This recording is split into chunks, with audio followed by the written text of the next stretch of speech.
Update news தெரிஞ்சுக்கொள்ள V star சேனலை subscribe பண்ணுங்க. அப்படியே அந்த பெல் பட்டனையும் பிரஸ் பண்ணுங்க. ஹலோ வியூவர்ஸ், பிக் பாஸ் நிகழ்ச்சி சீசன் 2 ஒரு வழியாக நிறைவடைந்து விட்டது.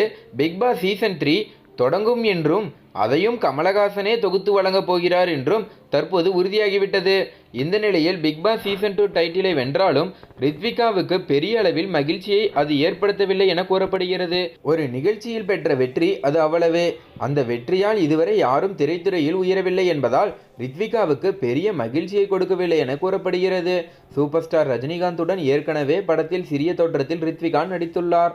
ஆனால் அதன் பின்பும் பெரிய ரோல்கள் இவருக்கு கிடைக்கவில்லை. இந்த நிலையில் தற்போது பிக் பாஸ் சீசன் 2 நிகழ்ச்சியில் இவர் வெற்றி பெற்றுள்ளார். இதுவரை பிக் பாஸ் நிகழ்ச்சியில் கலந்து கொண்டு சென்றவர்கள் யாரும் சினிமாவில் நிரந்தர இடம் பெறவில்லை. பிக் பாஸ் நிகழ்ச்சியில் நல்ல பெயர் வாங்கிய ஓவியாவும் சினிமா துறையில் தனது கேரியர் பிக்கப் ஆகவில்லையே என வருத்தத்தில் இருக்கிறார். கெட்ட பெயர் வாங்கிய ஜூலி சில திரைப்படங்களில் நடித்து கொண்டிருந்தாலும் அவருடைய கேரியரும் இதுவரை பிக்கப் ஆகவில்லை. பிக் பாஸ் சீசன் 1 டைட்டில் வின்னராக அறிவிக்கப்பட்ட ஆரவ் இன்று வரையில் பிக்கப் ஆகவில்லை. ஒரே ஒரு படத்தில் நடிக்கிறார், அதுவும் யானையை நம்பி நடிக்கிறார். யானையால் திரைப்படம் ஓட வச்சிடலாம் என திட்டமிட்டிருக்கிறார். ஆனாலும் இதுவரை அந்த படத்தை வாங்க எந்த விநியோகஸ்தரும் முன்வரவே இல்லையாம்.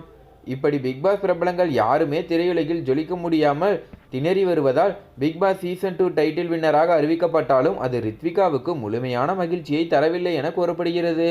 ரித்விகாவின் கனவு தமிழ் திரையுலகில் டாப் நடிகையாக ஜொலிக்க வேண்டும் என்பதே. இதுவரை அது நனவாகவில்லை என்பது குறிப்பிடத்தக்கது. கலரும் இல்லை, அழகு குறைவு, நடிப்பு திறமை குறைவு, இவைகளால் ரித்விகாவின் கேரியரும் பிக்கப்பாக வாய்ப்பில்லை என கூறப்படுகிறது. ஒரு நிகழ்ச்சியில் வெற்றி பெற்றால் திரையுலகில் நுழைய முடியுமே தவிர நிரந்தர இடம் பிடிக்க முடியாது என்பதை ரித்விகா தற்போது உணர்ந்துள்ளார். ரசிகர்களின் ரசனைக்கு ஏற்ப திரையுலகில் நடித்தால் மட்டுமே வெற்றியாளராக வலம் வர முடியும். மேலும் தான் கருப்பாக இருப்பதால் தான் எந்த படத்தாலும் தன்னால் நடிக்க முடியவில்லை என்று ரித்விகா எண்ணுகிறார் போல. மேலும் ரித்விகா அவர்களை ஹீரோயினாக நீங்கள் ஏற்றுக்குவீங்களா ஏற்றுக்க மாட்டீங்களா அப்படிங்கிறத கீழே கமெண்ட் பண்ணுங்கள். மேலும் இந்த தகவல் உங்களுக்கு பிடிச்சிருந்துச்சுன்னா மறக்காமல் லைக் பண்ணி ஷேர் பண்ணுங்கள். இது போல் பல தகவலை தெரிஞ்சுக்கொள்ள நம்ம சேனலை உடனடியாக சப்ஸ்கிரைப் பண்ணுங்கள். தேங்க்யூ.